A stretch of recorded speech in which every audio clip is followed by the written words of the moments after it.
All right, we want to welcome you on this very special night, and my co-host and I want to welcome you and all those out there, to all our veterans here and abroad who served our country and is still serving our country.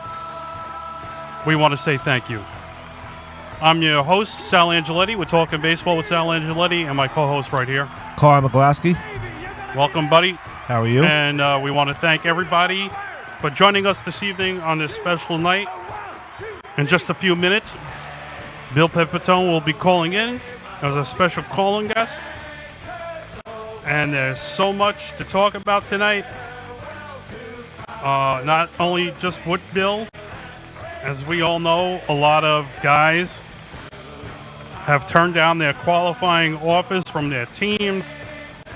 And it's just, I just cringed when I heard DJ LeMahieu just decline the Yankees' $18.5 million offer. And what's your thoughts on that one? With what he did the last couple seasons, he wants to get a big payday, and that's why he opted out. And someone's going to pay him. If it's not the Yankees, somebody who's in contention, who needs the extra piece to put him over the hump, he will get paid. If it's not by the Yankees, he will get paid somewhere else. Yes, without a doubt. And of course, Stroman went back to the Mets. And it's just been a crazy, crazy world. What's going on? And your guy, JT Realmuto, also turned down his qualifying offer because he's going to want to get paid. I knew that was going to happen. So where do we think these guys are going to go? And if, to all you Met fans out there, they heard everything they wanted to hear off of Steve Cohen. He said everything correctly. Everything that you wanted to hear from the new owner, he said. And the Mets are going to be in the back pages for a very long time. And like I was talking about on Jonathan's show, this is like the old age group, this free agency. A lot of guys are 35 and over, except for a couple. And next year is just the 2022 class is just going to be off the charts. Now, with what he said, is he doesn't want to do all the free agents, and a year or two they're done competing. That's the phone call now. So we'll hold my thoughts until he's off the air.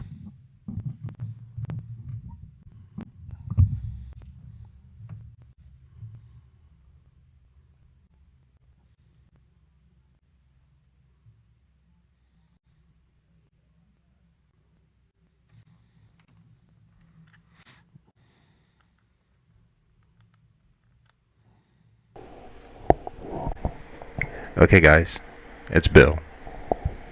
All right, ladies and gentlemen, on the phone right now, we want to welcome the author of Soul the Yankees, Mr. Bill Pepitone. Welcome, Bill. Good evening, sir. Good evening, everybody. How are you? All right, Good, Bill, how are how's you? everything? Everything's going great. How are you? Not bad, not bad. So, Good. tell all the listeners out there about this book. Okay, this is a book my brother and I actually wrote back in 2010. The name of it is Soul of a Yankee, The Iron Horse, The Babe, and the Battle for Joe Pepitone. And it's a little different type of book, a little different type of sports book. It's based on the life of our uncle Joe Pepitone, who played for the Yankees in the 1960s. But it's his life set to a story similar to a Christmas Carol, Okay. where we have essentially the ghost of Lou Gehrig and the ghost of Babe Ruth taking Joe through his very, very eventful life. And one person is trying to save Joe's soul, and the other is trying to take it with him to continue down a dark path. And again, it's Joe's life story in just a different type of setting. How is Joe doing?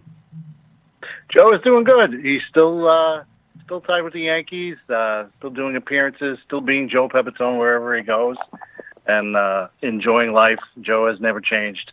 He enjoys being Joe Pepitone, and he enjoys being the former Yankee, Joe Pepitone.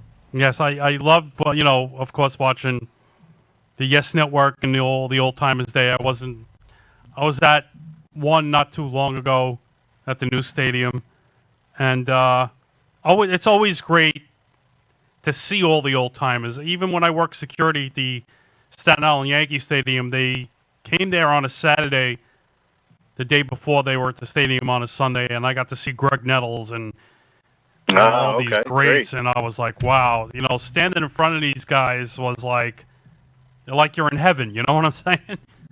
Yes, I do. And Greg Nettles was my idol growing up. Yes, there was no other third baseman like him. Nope, I agree.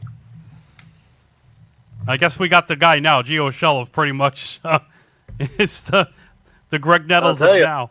Yeah, Urshela is probably the closest thing I've seen defensively as far as Yankee third baseman to Greg Nettles. Right. Urshela is outstanding. He's outstanding. So what made you decide to write this book? What gave you the itch to write it?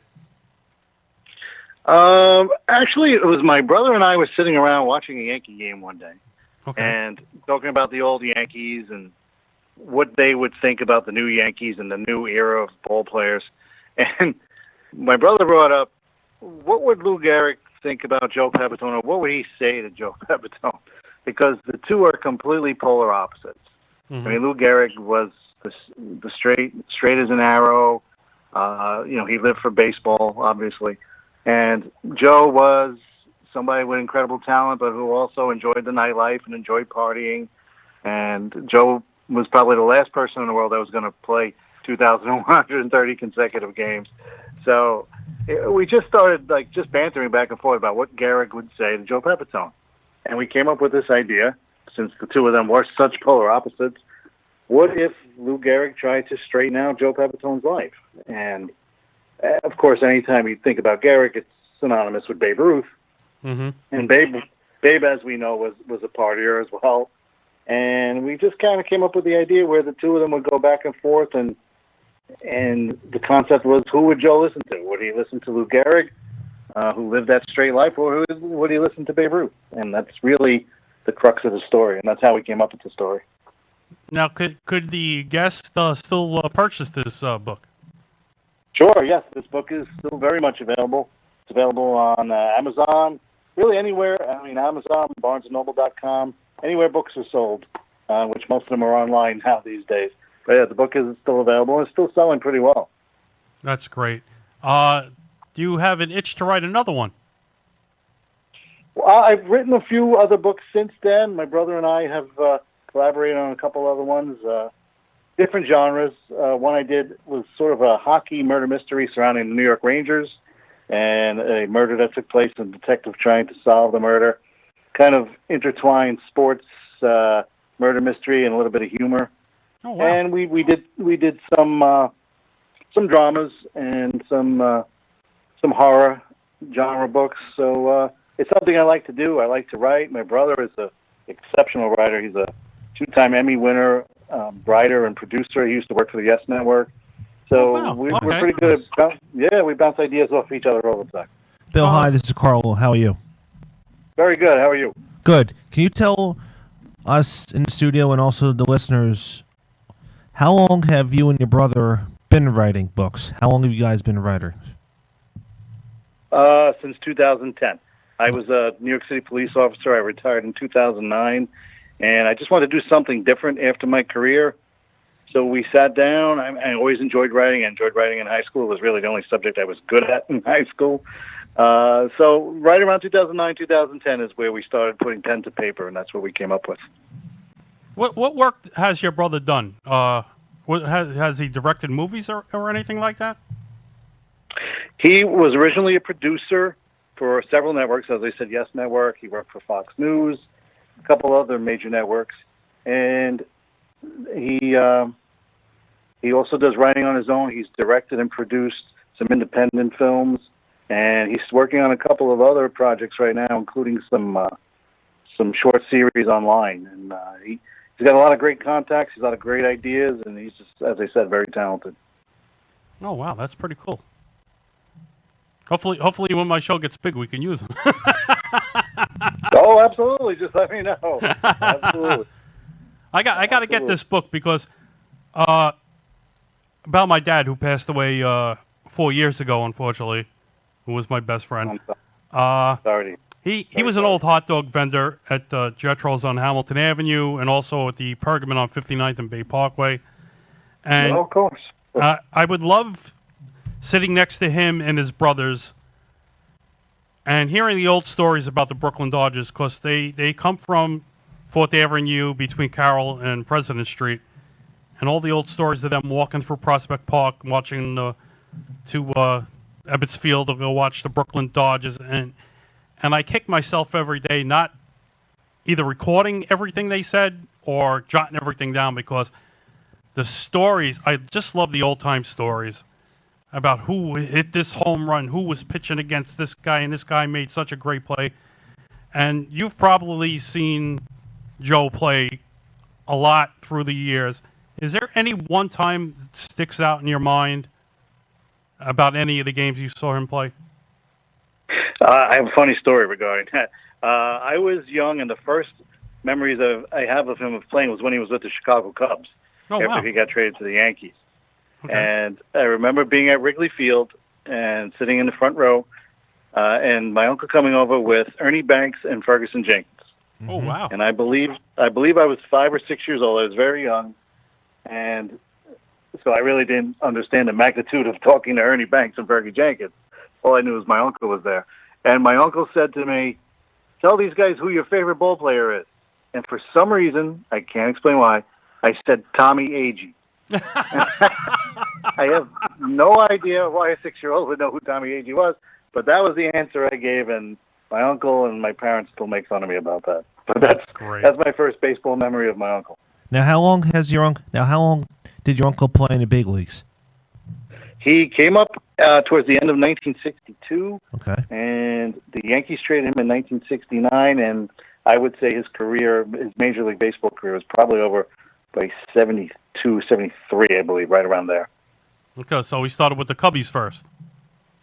He was actually traded to the Astros, okay, and he wore out his welcome very quickly in Houston. And he went to Chicago. He had some success there with the Cubs. Cubs had some outstanding teams. They never won, but they had a lot of great ball players, like we said, Ernie Banks, Fergie Jenkins. Mm-hmm.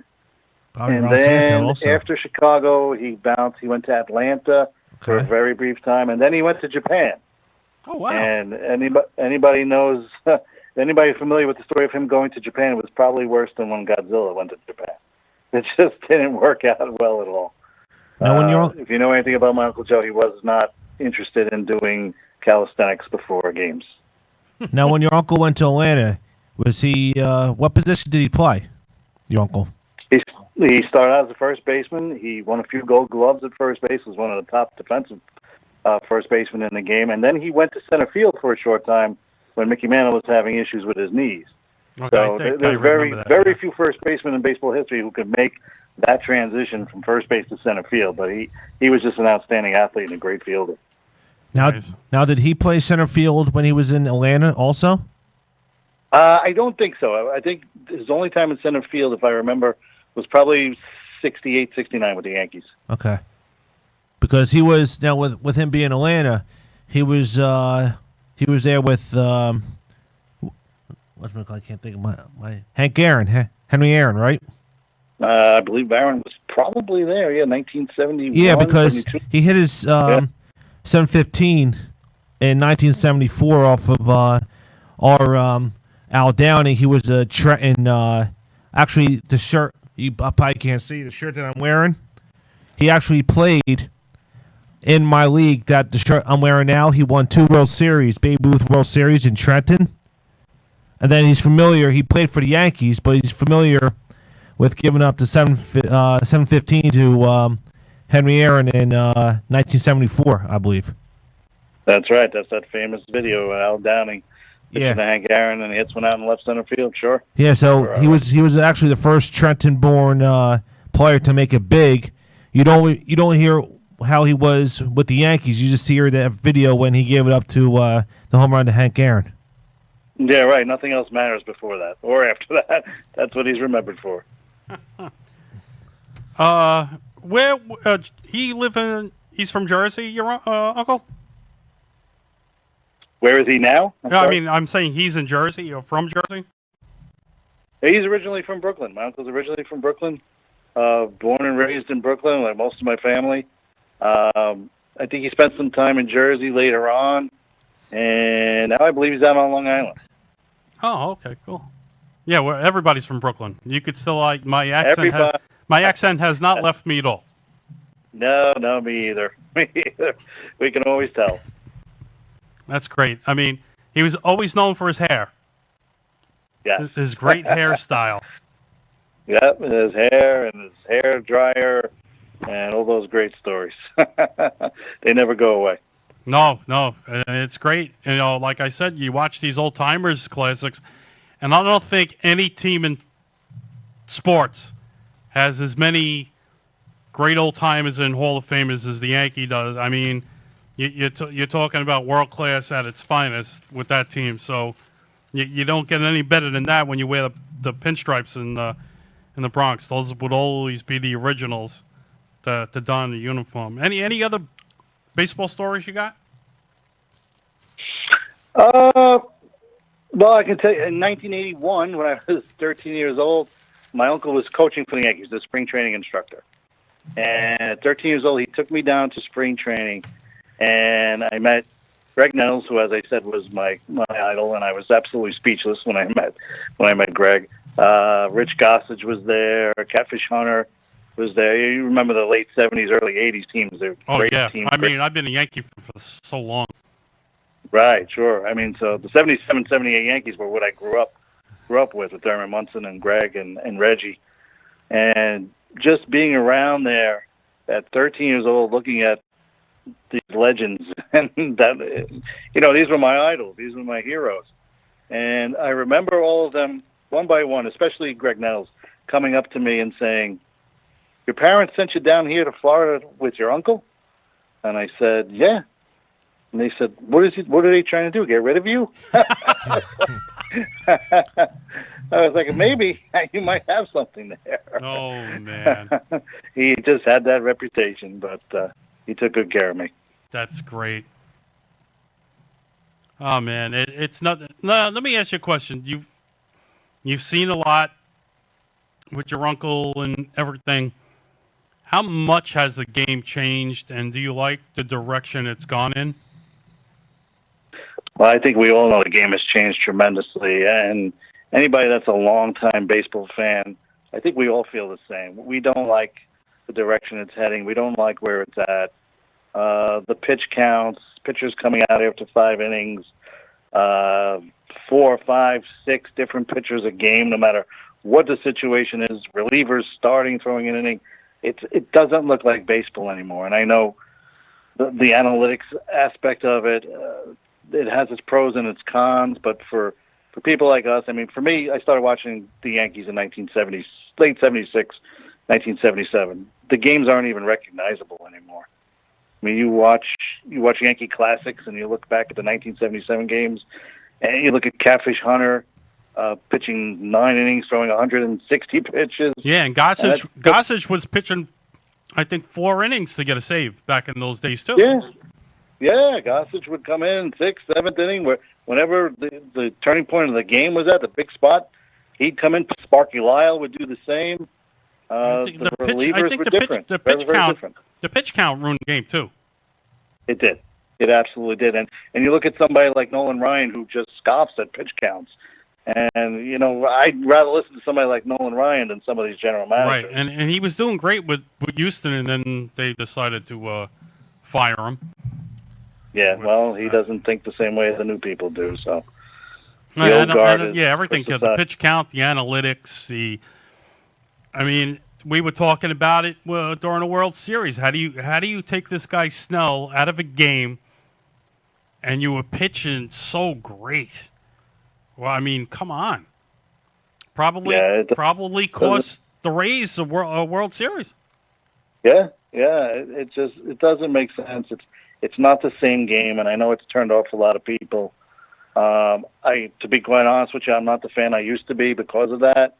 And last year I went to the New York State Baseball Hall of Fame inductions, and Rich Gossage was up there speaking about Thurman Munson, and we know how outspoken Goose has been lately about it. And whether you agree with him or not, the man's right on point. It's a different game. You can't judge relievers now against the way they were in Gossage and Lyle's time. It's completely different, and it's difficult to watch at times. Unbelievable. I got to ask you a question. Would your uncle be interested in calling in one night? I can reach out to him. I don't see why not. Sure. Nice. Nice. I know. It'd be great to have a legend on the show. We've had many special guests on. We've had Sean Casey at MLB Network. Oh, yeah, he's great. We had Brandon Steiner. We had Danielle McCartan from WFAN. She called in. We had a few authors call in. One gentleman wrote about the Seattle Pilots. Wow. Yeah, so we've had quite a few. We've also had. Hold on, I got to look at my notes. I'm never prepared. That's fine. Neither am I. We had a gentleman who wrote a book called My Life in Yankee Stadium. He was a vendor. Mm-hmm. Yep. And it was great. We would hear all these crazy stories, and would definitely love to have him on to hear some greats.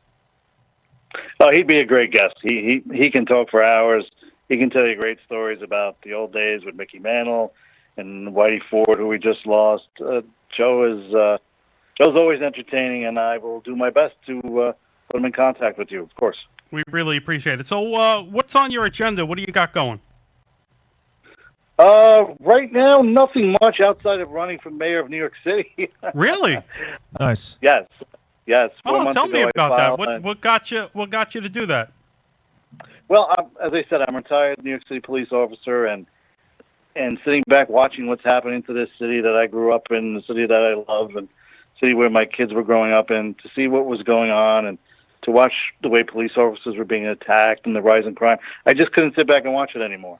And I think most of us who live in New York are having a very difficult time living through this. So I said to myself, I could do a couple of things. I could yell and curse and scream about it, or I could really stand up and do something about it. So I decided to enter the race 3-4 months ago. I filed, and I am running for mayor of New York City. So right now,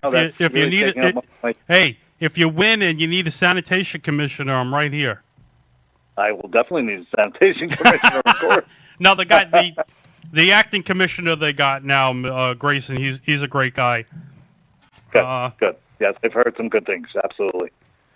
Now, when is the election for the mayor of New York? When does that go off? That would be November 2021. So Okay. we got a ways to go. Okay. Gives me some time to campaign, and you really get some momentum going. We're getting a lot of support. It can't be now? I'm sorry. I'm an old Brooklynite myself, coming from Gravesend, so I went to St. Simon.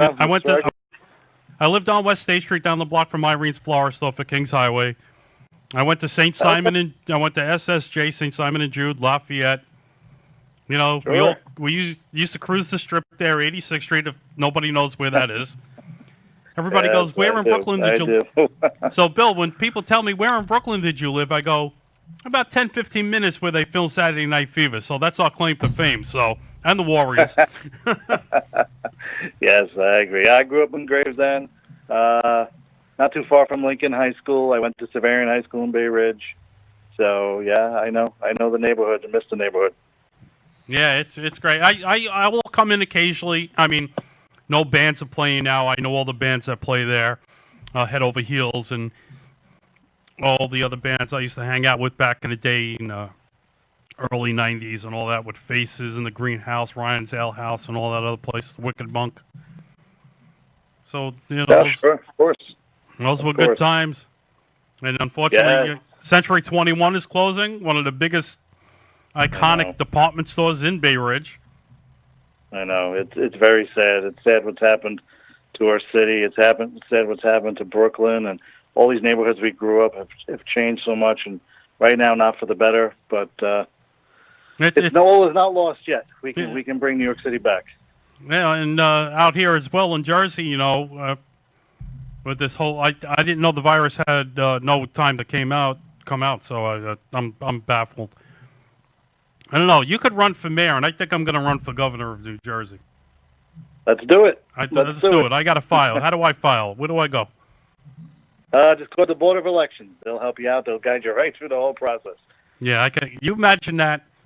I have people waiting outside the studio door waiting for me now. Let's do it. God. New York and New Jersey needs new direction. Power punch from two Brooklynites. There you go. Why not? It's only the 5 boroughs. Everybody else is fine. Don't worry. So, of course. Unbelievable. You know what's funny about this whole thing? I don't get political on the show, but back in May, I went to Akron, Ohio. My friend is a comedian, Carlo, and he opened up for Angel Salazar at a place called the Funny Stop out in Akron, Ohio, comedy club. They had the tables 6 feet apart. They were following the guidelines, but the restaurants and the malls were open. If you wanted to wear a face mask, you could have if you wanted to. They gave you the option. The restaurants were open. So it was like in a totally different world altogether. Yeah, I mean, without getting too political on your show, there's just so much misinformation, and we've been led down some pretty confusing paths. And the bottom line is people are losing their businesses, they're losing their livelihoods. And yeah, unfortunately. And a lot of them in Bay Ridge, a couple of people I know, and, Yeah, that's why, time. And it's funny, during the pandemic, I think we only took a week or 2 off here. I said, you know what, we can't. We got to come back. We got to give the people some baseball to get everything, whatever you're watching, and bring it live to you. And we've continued to do so. And we try to put up a good show as possible. We go off the rail a couple of times, and we have a good laugh. And it's great. Yeah. And Carl here's a Philly fan. I'm a Yankee fan, and we get a mix of everybody in here. That's great. Our That's other great. two guys people need here. a diversion. People need a diversion from we have what's a Met going on in the world right one now. Of our Baseball co-hosts, is always providing. One of our co-hosts is a Met fan, and it's great, and it's great. And also, if you ever heard of Miracle League, No. go to miracleleague.org or Miracle League of Mercer County here in New Jersey. That they help the handicapped kids play baseball. They built a clay field here, and it's all over. It's not just here. It's all over the world, basically. And it would be nice if something like that happened in New York. Sure. And Staten Island would be a good place for it. Absolutely. If you could, Certainly would. look up miracleleague.org and you'll see what it's all about. And it's great. They're a nonprofit organization. And it's wonderful to see how these kids, right? Right. And we went up to South Hills, PA, with Timmy Gephardt and Sean Casey, which they do up there.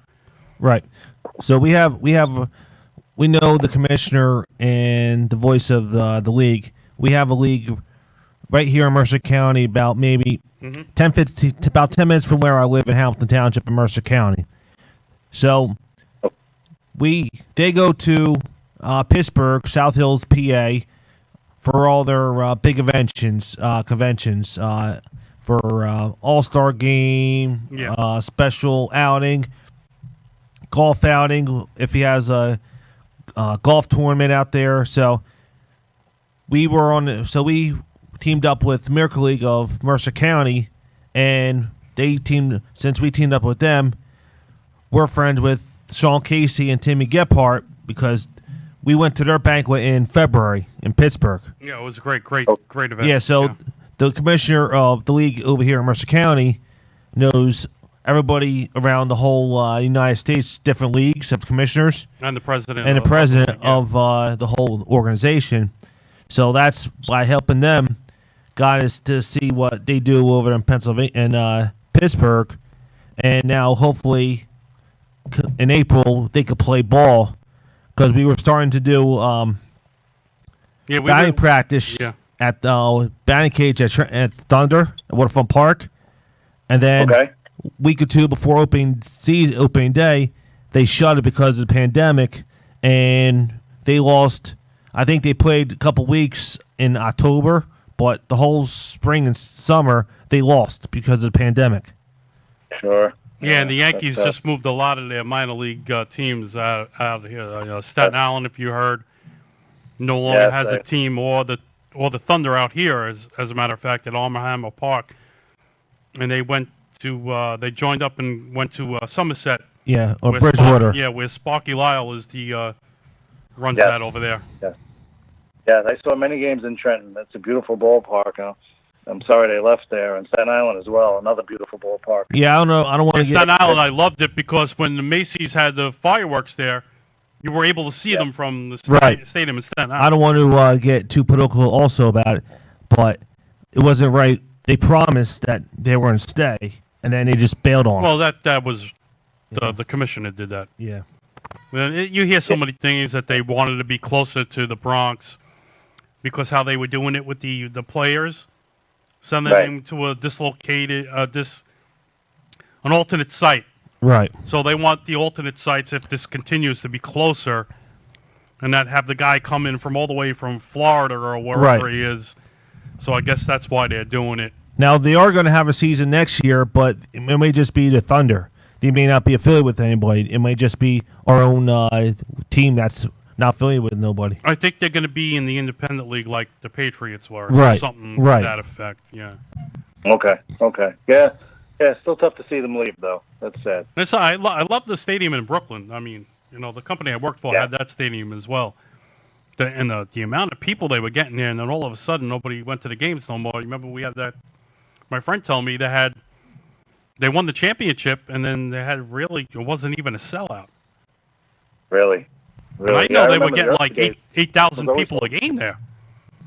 I know. It's a beautiful ballpark too. Unbelievable. So what else do you got on tap besides that? Well, right now that's taking up most of my time. I'd like to go back to riding one day at some point, and just keep him busy. I got 3 beautiful daughters I'm raising, and a great girlfriend who keeps me busy and keeps motivating me. So life is good right now. Life is busy, but life is good. All right. Whenever you have time, you're always welcome to come up to the studio. I'll shoot you a message with my phone number. We'll chat, and maybe I'll come into Brooklyn, and we'll have a bite to eat or a cup of coffee or something like that. Let's do it. I'd be honored. That'd be great. Thank you. Bill, it's been a pleasure, and we hope we can get your uncle on here as well. Carl and I want to thank you, and the boys in the back, Ruben, Gene, and Monk, want to thank you for calling in and giving us your time out of your crazy schedule doing all this. And all the fans out there, one more time, where could they get your book? Soul of a Yankee, The Iron Horse, The Babe, and the Battle for Joe Pepitone. They can get it Amazon.com, BarnesandNoble.com, anywhere online where books are sold. And I appreciate it, gentlemen. Thank you for having me on. It's been an honor. It's been a pleasure. And let's get together soon. Yes. Ladies and gentlemen, Mr. Bill Pepitone. Thank you, Bill, and we want to wish you the best of luck. Thank you very much, everyone. Stay safe and stay healthy. All right.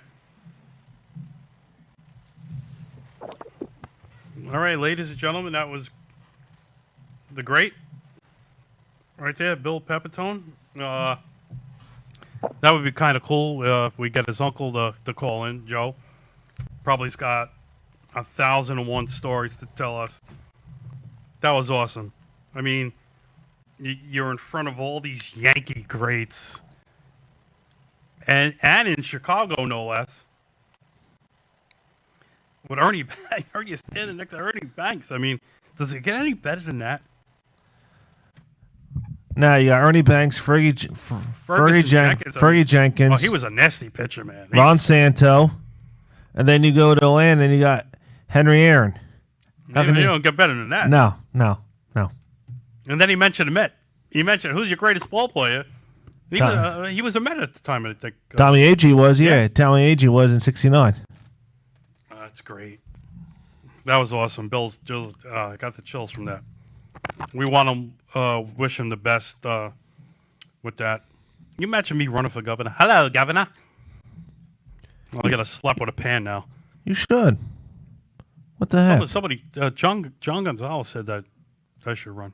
You should. I'm going to vote for myself. Do I reverse the count, or how does that happen? Can we change the lotto numbers for us? I don't know with what is that possible? With what he just announced last week. With what is actually goes in effect tomorrow night. It's crazy. You know what's even nuttier? In Howell on Route 9, they took because all the Rubik Tuesdays are closed down. Right. They put this new sports bar restaurant there, and I can't think of the name. It starts with an R. ARGO or whatever it's called. Right.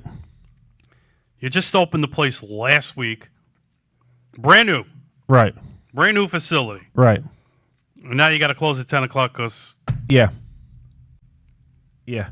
I didn't think the virus had a sneak out time. Beats me. So that means the fairy godmother only comes at night when your tooth is gone?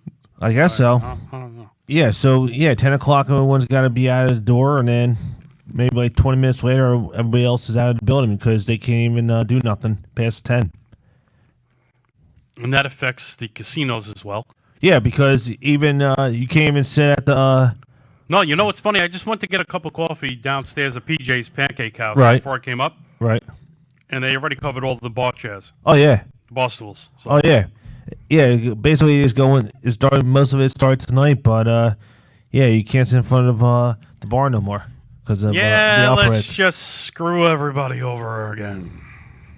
Basically, he has another year, and then his term's up in next November, so I don't know. I really have no... We're not here Get used to the gas prices now being below $2 because we'll be living in California soon.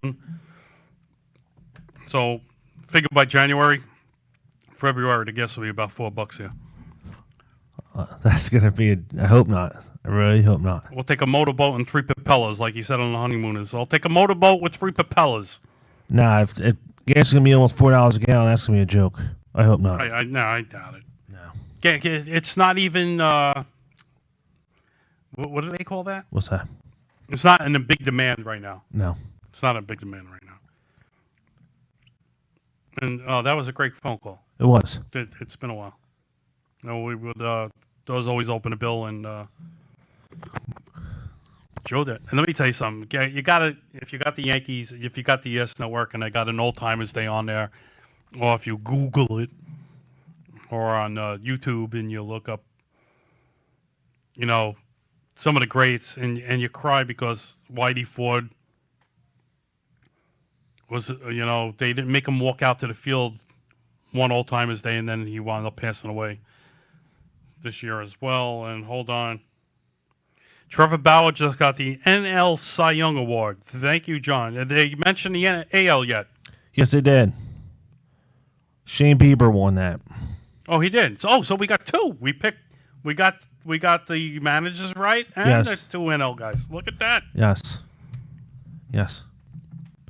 Well, batting 1,000 so far. Yes. I missed on.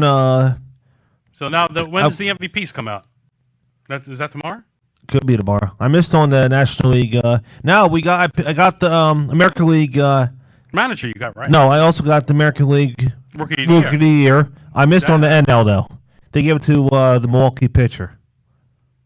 See, I don't know why pitchers get Rookie of the Year. I don't know. He was 4-1 record with a 0.58 ERA, so he got it over Alec Boehm.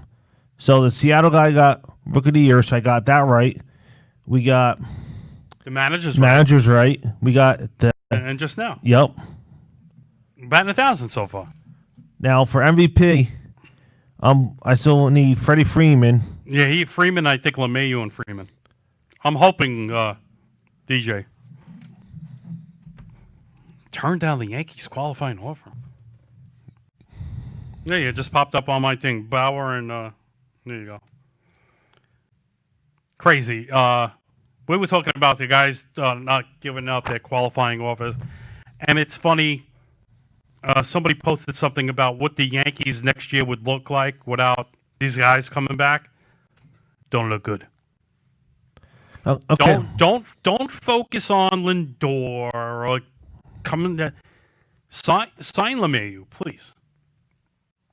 Sign LeMahieu.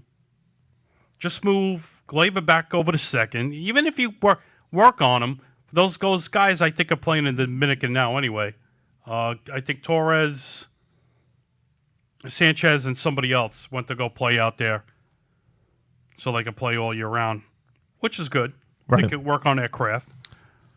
But you got to keep LeMahieu.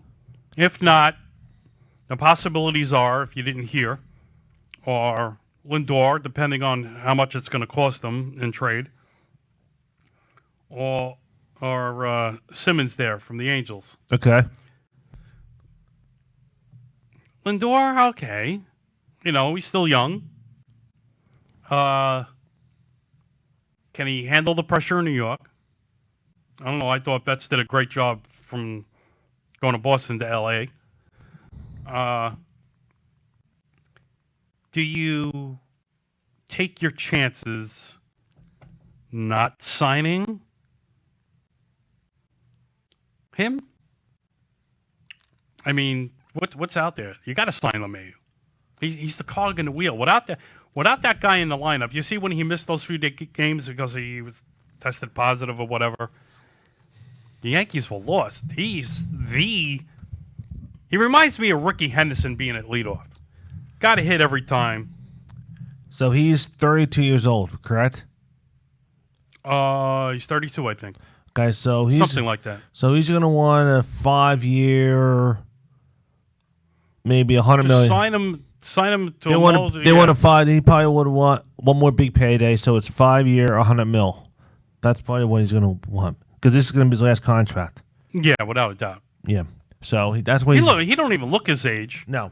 And he hits a tar off the baseball. He was doing that when he was with the Rockies as well. So that's what. So if you give him that, and give him a player option for a 6 year, and then maybe years 5 and 6 when he's 36, when he's 37, 38, he could DH and just hit. But that's what he may X for. My friend Paulie said you could put LeMahieu over at first, and then you could trade Voit. Now Voit, his last few years as a Yankee, coming over from St. Louis, has been phenomenal. He was hitting the tar off the ball. How old is Voit? Oh, don't know. But he could be used as a good trade chip. If he's So the package now, when I was sitting in with Jonathan, let's go over the infield. Voit at first. Yeah, LeMahieu, Gleyber, Urshela. Now let's say. See, you can't put LeMahieu in there because he's not signed. Okay. That was this year, I'm saying. Okay. Now let's eliminate LeMahieu. Now you got Theo Estrada, Tyler Wade, and Miguel Andujar in the infield. You got 3 infielders now. So if he walks, what do you do with Andujar? You trade him now. If he walks, say LeMahieu doesn't come back, I would put Andujar at third, have Gio at short, Gleyber at second. Oh, well, you want to put Gleyber there. You know? Did you rush Gleyber? Now, Gleyber is and keep Voit at first. Gleyber's a natural shortstop. When you put him at second, he adapted to being a second baseman because it's a different. And Paulie would know this. Paulie played ball in Lafayette High School. Now, does Gio have the range to play short? Urshela? Yes. I don't know. You gotta keep him at 30. He's a vacuum. I wanna before we continue, Real Talk Baseball. I want to thank Chris, thank you, and her crew for letting us simulcast this on their page. And she just said they want DJ back in Colorado. That team is next year. Trevor Story's a free agent. And they're still talking about getting rid of their third baseman there. Arenado? Man, I would love him. I would love to have him. But Well, hold on a minute. John said Bauer, Realmuto, Springer will be Mets. Yeah, they were talking about that on Jonathan's show. Those three guys might be on the Mets. All right, now here's before Bill called in. I was going to talk about the Mets. Now, you want to if you want to have long success, with Right. Cone, you need to have a good farm system. Bring them up like they did for Atlanta, and then Right. they're Well, untouchable. Like the Yankees did. Yes. You had the core four, you had Jeter and all those if he guys. if he just does, And then you trade the farm away for the... if he just goes, I want you, that's not going to help. That's not going to help down in the long Right. run. It'll help Well, you. what did we talk about the last show? If the Mets, let's just sign, you sign Realmuto, Right. for argument's sake. They sign him. Right. It's going to lead a trickle effect. Okay, this guy means business. I want to go play in Flushing now because this guy Cohen's opening his wallet. He wants to put a winning product on the field. Okay, but after a couple of years, when they break down, you have no one coming up to replace them. Right, so you got to build on the farm, like you said. Yes. Which the Yankees were doing at one time, and then all of a sudden, they stopped that after a while, and you were trading valuable chips away. Not Justice Sheffield. Okay, he was okay, and you traded him to Seattle.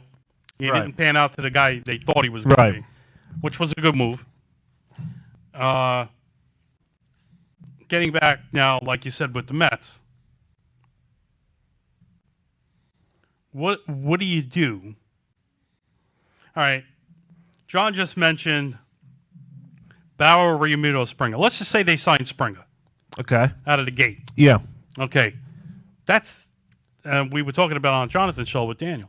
That is some scary outfield. Conforto. Right. So if you give Springer, say Springer gets $80 million. Okay. How many years? I don't know. Springer wants 5 years.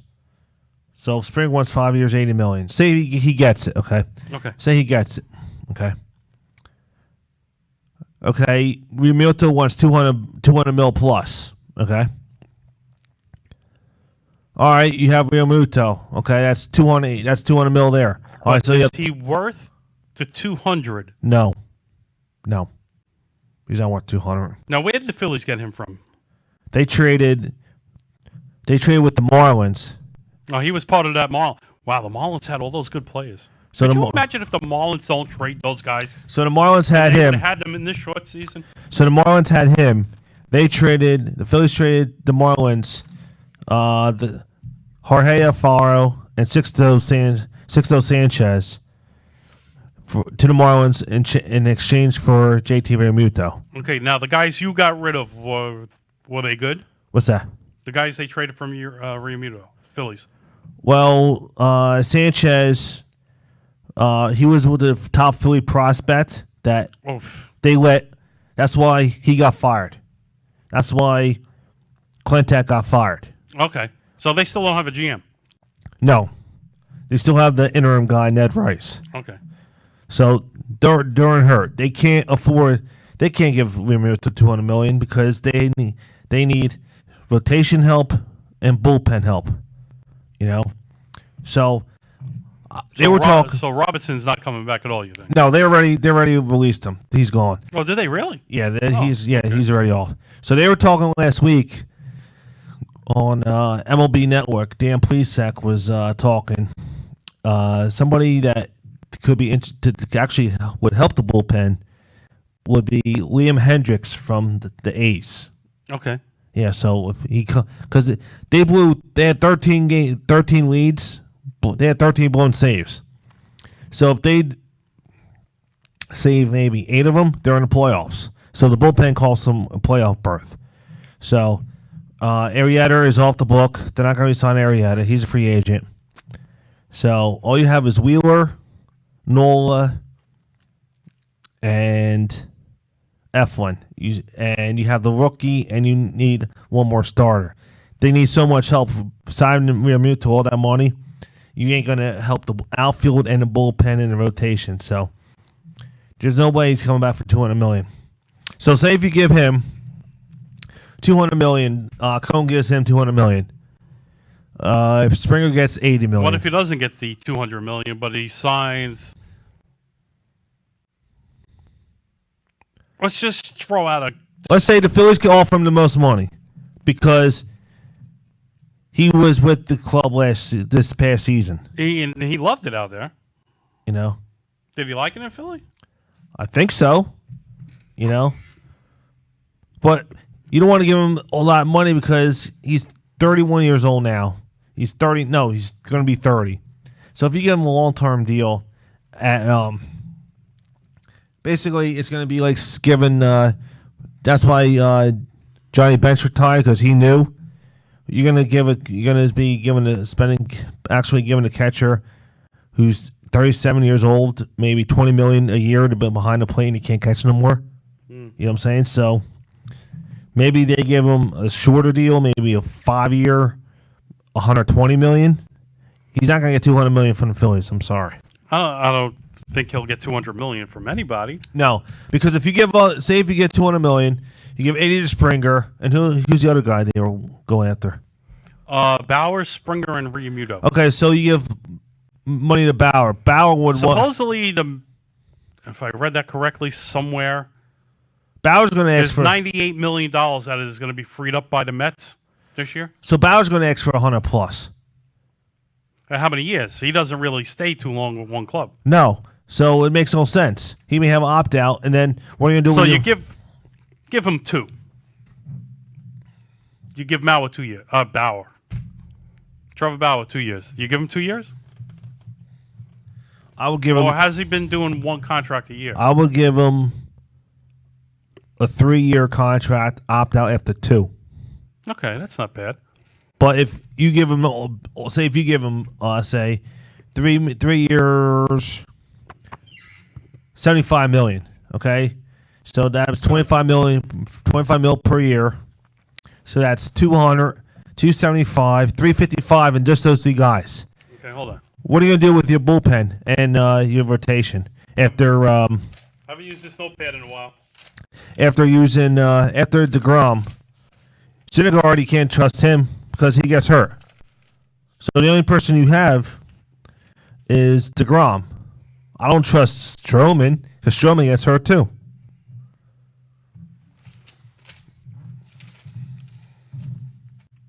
Oh, look at this. Yeah, some of our picks from the World Series and playoffs were right on target.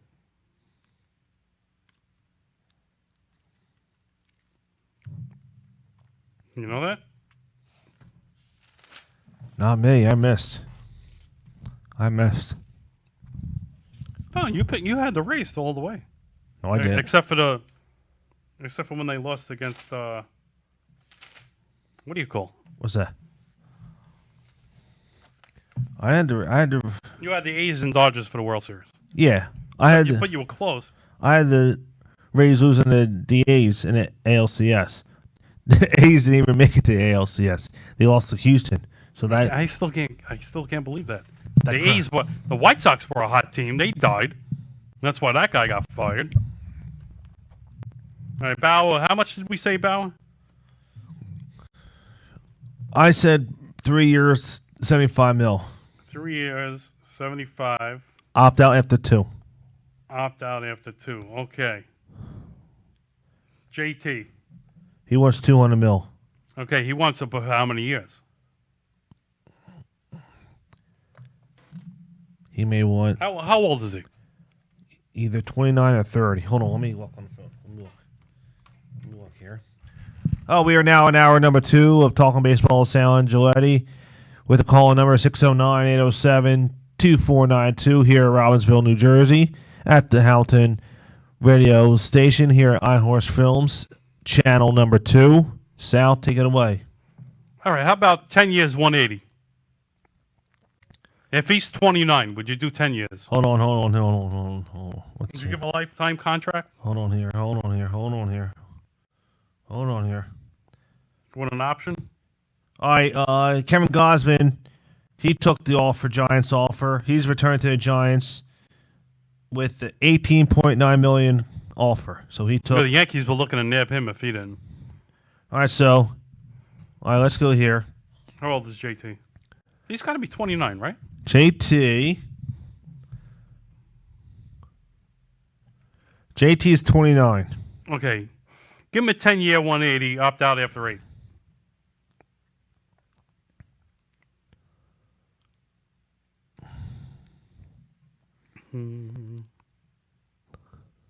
What do you think? For what? I come to you. I'm Steve Cohen. I'll give you 10-year, 180, and you can opt out after 8. It's tempting. No, I would say let me opt out after 5. So I'm still 34 years old. I have another contract left. We'll do 5. Okay. We'll change that. Okay. All right. Who was next? Springer. Springer's 31.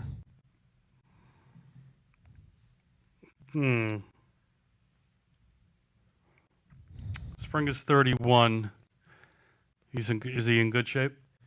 Yeah, he's in decent shape. So I'll give him. So you want to go less with him on the years because he's 31. So I'll give him. Do 5? A 5-year, $80 million. Opt out after 4. So that's 260 and 75. So it's 330. That's 350. 335. 335. Mr. Gonzalez, what do you think? Give Bauer 3 years, $75 million. You opt out after 2. Remuto, give him a 10-year, 180 contract. Opt out after 5. Springer 5 years at $80 million. Opt out after 4. I don't know. Would you give JT 10 years? I don't know. I want to give JT 10 years. I want to give him JT. How about? I'll give him. How about 5 and opt out after 4? I'll give him 29. I don't even know when he turns 30. So I'll give him 6 years. I'll do 6. 6 for 180. Yeah, 6-1-8. Still opt out after 5. I heard Lindor might be going to the Red Sox. They were talking about that too. I can't see him playing in Boston. Yeah. So 6 years. Not with the Green Monster. I can't see him going there. 6 years. He opts out after 5. So he'll be 34 years old after he can opt. So he can opt out after 34. Okay, that's not bad. 3, 9, 15, 14. 14 years worth of contracts right there. All right, now who's your closer? It's not Diaz. It's not Edwin Diaz. What do you do? Oh, well, what's his name is gone. He was a free agent. Who's that? Dylan Betances. Oh, they're not giving him. I don't know what they're doing. They're not giving Dylan a. Well, we don't know what Cohen's doing. Right. So like we said this year, do what the Yankees first did. All right, so pencil in DeGrom's your 1. DeGrom's your 1. Mm-hmm. Stroman opted in, so Stroman's another one. You got Syndergaard. Mm-hmm. You still have Matt. Is Matt still on a contract? Mm-hmm. And then you still have Seth Lugo. Depends with if he's in a bullpen or he's in rotation. But Stroman and Syndergaard always get hurt. But now if you throw... No, he had Tommy John, I think, Syndergaard, right? Yeah, Syndergaard always gets hurt.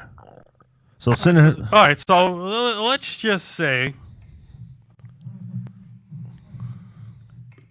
let's throw Bauer in there and say DeGrom, Bauer, Syndergaard, Stroman, Matz. That's not a bad rotation. That's certainly not a bad rotation. 609-807-2492. If anybody has any opinions, to all the jolly Met fans out there. All right, so if you're going to go at the Bauer, then you need to get rid of some other pieces so you have more room, cap room. Maybe you trade if you get JT, you trade your Wilson Ramos. You get rid of him. You trade him because remember they gave him a big contract. They gave him like a 5-year deal. You know.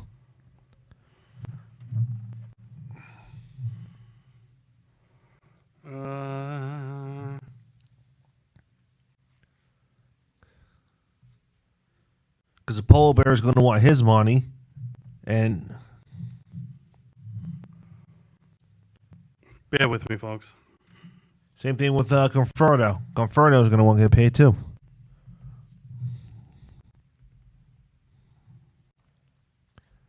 Because Spring will be center field. That's right. Wilson Ramos is gone. They don't have a catcher. They don't. Right? No. Did they release him? He's still there. No, he's a free agent. I don't think so. Wilson Ramos, yeah. The Mets 40-man roster pitchers were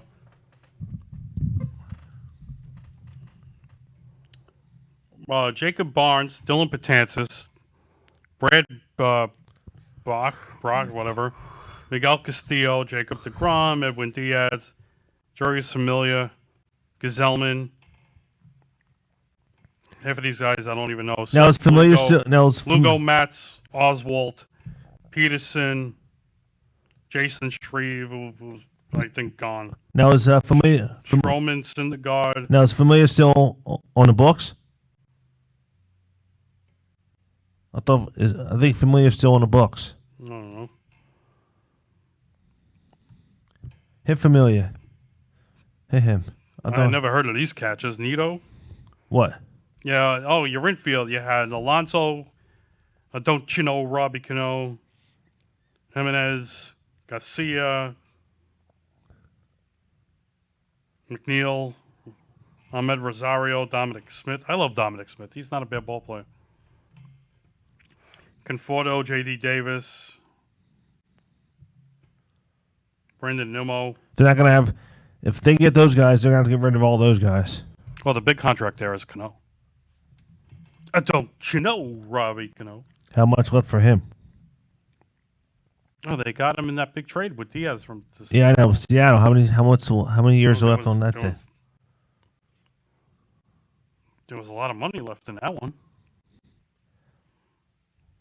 Like I said, if he goes all out with the free agents, he's going to have no one in the farm system.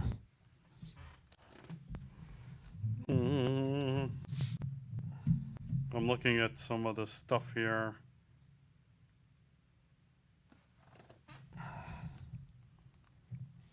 All right, these guys have been activated.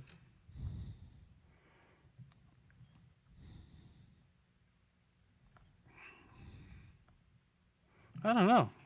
When does this contract?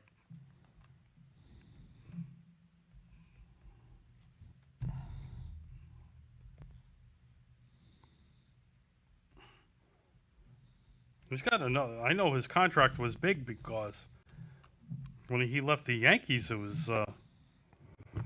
He's got 5 years remaining on his contract, totaling $120 million. While Diaz is under team control until 2022, and is not eligible for arbitration until the 2020 season.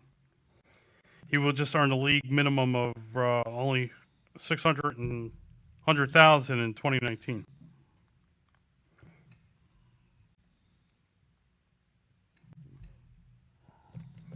That's a big contract.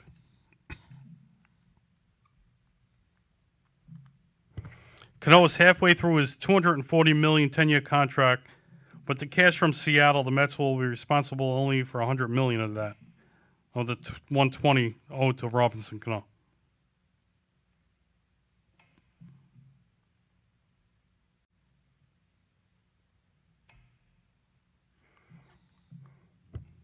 They said for the Mets, the prize of the trade is not Cano, but Diaz, who is coming off a franchise record of 57 saves. So they can actually get rid of Diaz.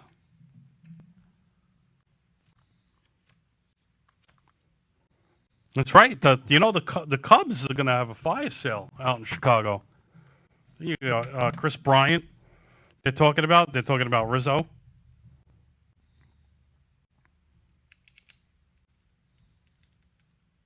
I think they got rid of Lowry's finally gone off the Mets hair. Yeah. Poor guy. He was a good ball player, and then he just got injured. Yeah, Cano got his money because the Yankees weren't giving it to him. No.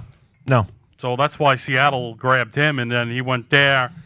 He was doing fine with Seattle. He slacked off. Then I think he's old. Is he 37, 38? Could be 36. Could be 37 this year.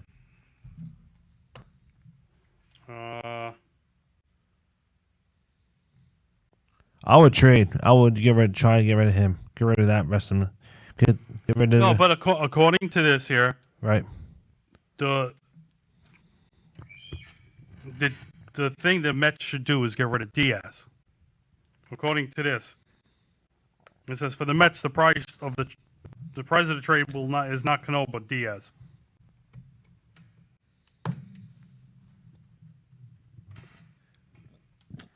Yeah, I don't know. I'm just worried. I mean, it's crazy what's happening. That I've never seen so many guys opt out of qualifying offers like this. And here's the thing: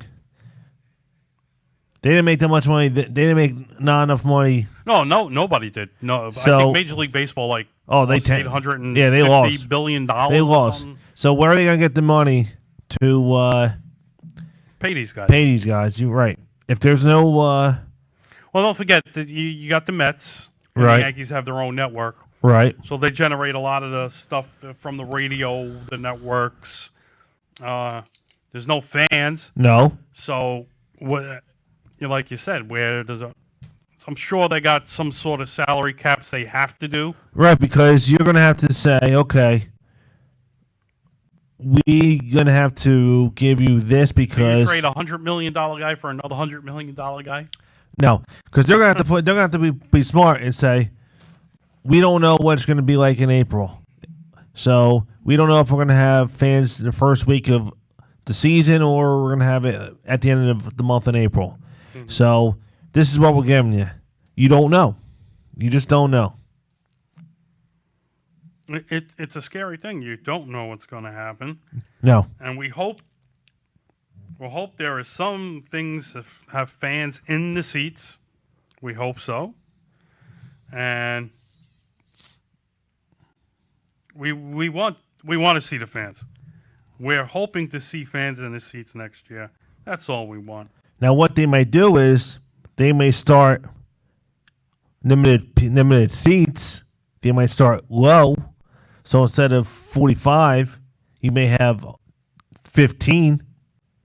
Do it that way, and then during the year you could implement at percentage, but you could start at maybe at 15,000 off the bat and see, because you're gonna have to get money in for the gate and people to buy concessions. Now what they could do is. What I would do is say they have the leeway. Okay, you could have 15,000 in the stands. Okay. Now, what do you do with your ticket prices? Do you up them a little, or do you drop them, or run specials just to get the fans back, which they might have to do? They may have to. Because I don't know if you heard what Ticketmaster is doing, which I heard from Jonathan and Daniel. Say the concerts and sporting events happen next year. Right. They want to see proof that you had the COVID test taken to see if you were negative before you enter the facility. Okay. How do you do that? How are they going to do that? There's no way. You would have to get the test before, say, opening week is, opening day is going to be April 1st.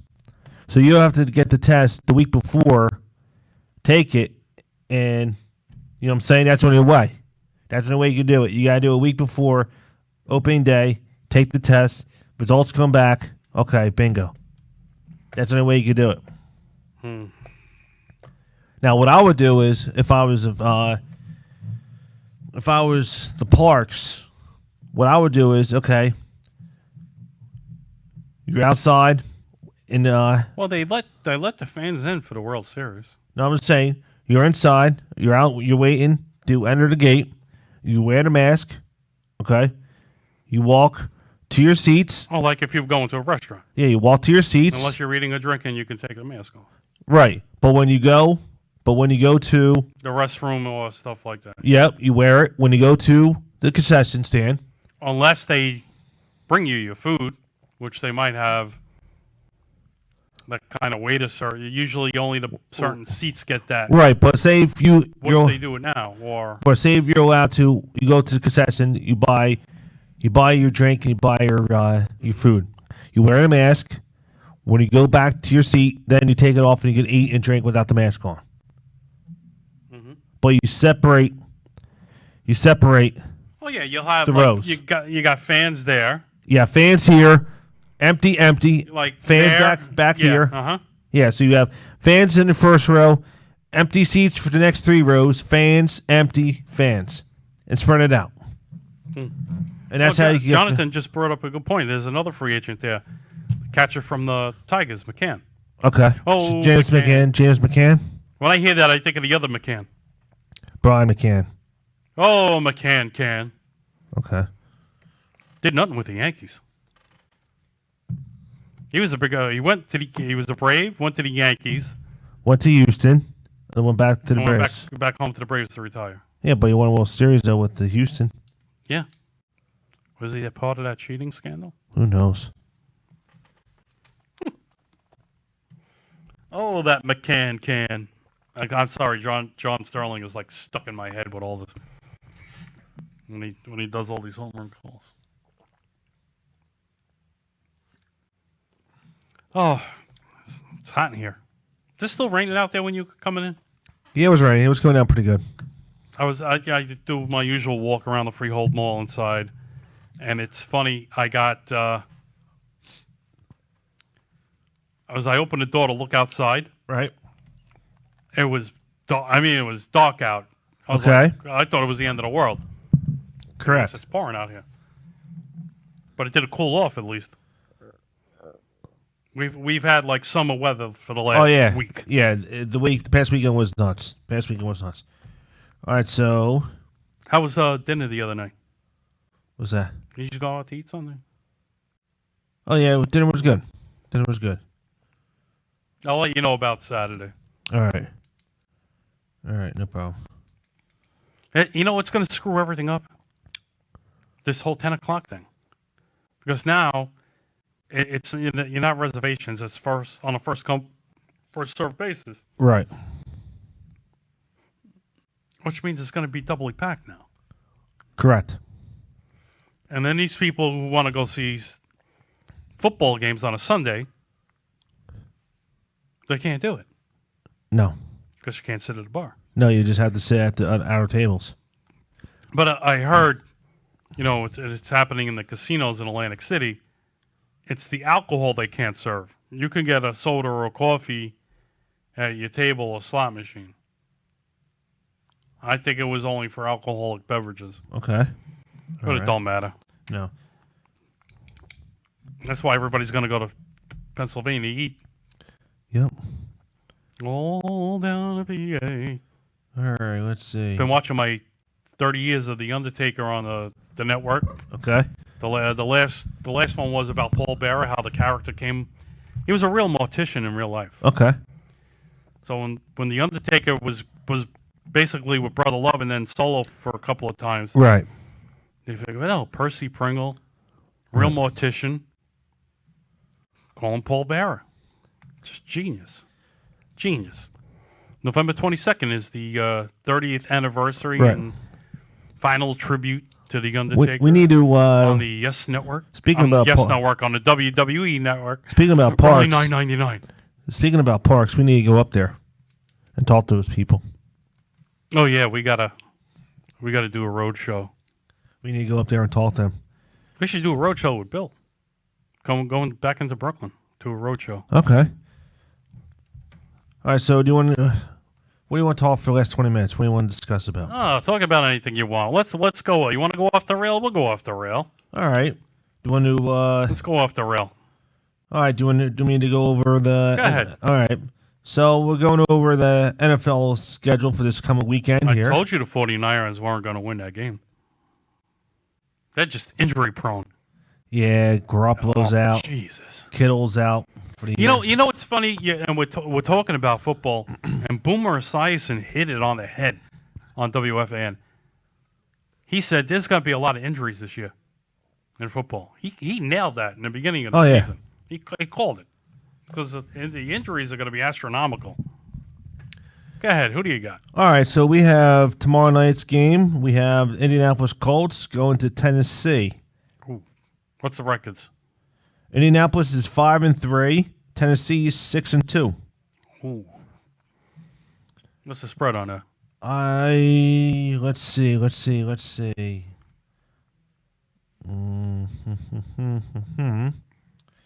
me see here. Spread is. It's not giving me the spread. I don't have the spreads. Maybe you could do the spreads. I don't have the spreads here. It's just giving me the records. I'll go with Tennessee. I'm going to go with Tennessee also. All right, so we have... All right, on Sunday, we have Houston at Cleveland. I'm going to pick the Cleveland Browns. I'll go with you on that one. Tony La Russa got a second DUI. Yep. And what are they going to do with him now? They knew about it, but he showed the ring in front of the cop, World Series ring. Like, I'm the World Series manager. I don't know. It's all... He's probably got a water on the bridge, you know. Slap on the ring? Yep. Not on the wrist, but on the ring. Yeah. All right, we got Washington football team at Detroit Lions. I'm going to go with the Lions. Okay. We got Jacksonville Jaguars at the Green Bay Packers. I'm going to go with the Packers. Wow. Okay. All right, we got the Philadelphia Eagles at the New York Giants. I'm going... Is that for first place? Actually, no, because if the Eagles lose, they'll still be in first place. I'm going to go with the Birds. I'm going with the Eagles. If 2020 couldn't get worse, that division is. I'm going with the Eagles. Oh, jeez. You taking the Eagles or the G-Men?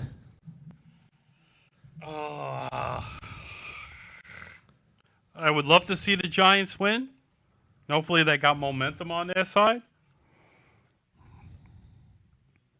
Too close to call. Okay. We got Tampa Bay Buccaneers at the Carolina Panthers. Tampa Bay they basically...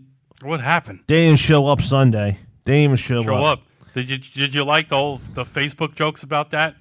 Tom Brady's like, why did I leave New England? And on the bottom is Gronk goes, why did I leave Vince McMahon for this? So I'm gonna take the Bucs of Carolina. I'm taking the Bucs. We got the Denver Broncos at the Las Vegas Raiders. I'm picking the Raiders. It's amazing when a team gets a new stadium, what happens? We got the Los Angeles Chargers at the Miami Dolphins. I like Justin Herbert. I like the Chargers offense, but they can't stop nobody. So I'm gonna take Tua and the Dolphins. Okay. Another good game. We got the Buffalo Bills at the surprise team, Arizona Cardinals, which people did say that. I did not see that coming. I'm going to pick the better defense. I'm going to take Buffalo over the upset. How are they doing? What's their record? Buffalo, they're 7-2. Oof. Everybody picked them this year too. Yeah, Buffalo's. We did that with when we did the whole football thing? Yeah, Buffalo's 7-2. We got the Seattle Seahawks at the Los Angeles Rams. Bounce back game for Seattle. They got embarrassed last week in Buffalo. I'm Seattle? picking. Yeah, Really? yeah. I'm gonna take the Seahawks over the Rams. Mr. Wilson? Yes. Should have stayed a Yankee. Oh, he goes to Yankee camp every year. It don't matter. Next game, we got the San Francisco 49ers at the New Orleans Saints. San Francisco's decimated with injuries. I'm going to say who dat with the Saints. Hoo ha ha. All right, we got Cincinnati Bengals at the Pittsburgh Steelers. We don't know if Big Ben's playing. He's still on COVID protocol. Who's that? Big Ben. I thought it was his knees. No, he may have COVID. So they don't know if I thought it was his knees. No. He may somebody got in contact with the team had COVID, and he may have that, so they sent him away. Will the Steelers go undefeated? If he don't win, I'm gonna. You know what? Because I don't know what the update is. I'm going out on a limb. I'm going to pick the Bengals in upset over the Steelers. I'm picking. All right, then we have Baltimore Ravens at New England Patriots. I'm going with the Ravens. Okay. Over New England. Then we got the Minnesota Vikings Monday night. Ben will play. You said Ben's going to play? Thank you, John. John's giving us every update. Ben's playing? Yeah. All right. We got to have John in the studio. Never mind on the phone. All right, so we got Minnesota Vikings at Chicago Bears. I'm going with the Vikings in the upset because the Vikings have been running the ball the last couple weeks with Dalvin Cook.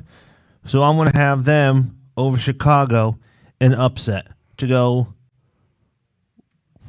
4 and let's see, what are they? 3 and 5? They're going to be 4 and 5. Yeah, they're going to be 4 and 5 after Monday night. And then this week the buys are. I don't think no one cares. I guess that was his pick before he knew Big Ben was playing. Atlanta has a bye. Dallas is a bye. Dallas needs a vacation. The Chiefs are on a bye. And the New York Jets are on vacation. They are also on a bye. Yeah, the Jets, the Cowboys, and whoever else could go on vacation. Yeah. Yep. Just a weird season for everything. Everything. Now we're going baseball, the football, the hockey, I'm going to jump in a couple weeks. Hold on here. You know how the past couple of years they've been having a triple header for Thanksgiving for the football games? Are they doing it this year? They're doing it this year, but this is the games that's going to be horrible. So they're doing 3 horrible games. The first 2 are. Well, it's got to be the Cowboys. They're always on. Yeah, so Houston and Detroit is the first game. Detroit always plays on Thanksgiving. Right. The second game is Washington and Dallas. That's horrible. You're going to fall asleep. You'll eat. I'm sleeping now. I'm thinking about it. The last game's going to be good. It's Baltimore at Pittsburgh. That's the best game of the night. That is, yeah. Yeah. Where's that game being played? Pittsburgh. Yeah, that's the 8 o'clock game. So that's the best game of the week. Are we allowed to drive over to Pittsburgh and watch that? What's that? Is that one? 45 states now we can't go to. Why don't you just throw the other 6 and it'll be, well, the other 5 or whatever you want to call it? I guess so. That's crazy. God out of here. Yeah. Wow. Dallas has Ben who? DiNucci as their quarterback. An Italiano. Yeah. Hopefully he doesn't think of it as a soccer ball or kick it. Nah, he played last week against the Eagles, but they benched him. After that game against the Eagles, he didn't play Sunday. It was somebody else. God up in heaven. It was a fun show tonight. It really was. And if you guys can hear me back there, we're ready to take it home. So call. Go ahead. All right. So we want to thank Bill Petito for calling, right? Patone. Oh, Patone? Pepitone. Pepitone, okay. She wanted to say thanks to Bill Pepitone for calling in about him and his brother's book about his uncle. Yep. And we also want to thank John to chiming in on our quotes and comments. John needs to be in the studio. You heard that, John? You're coming here. He does. Yep. And we also want to thank the guys in the back. We got Ruben, Monk, and Gene for the lighting, the audio, and the sound system here for us every week. Without them, we can't do our thing. So we want to give a shout out to them. And also to all the veterans for this week. We're honoring Veterans Week all week.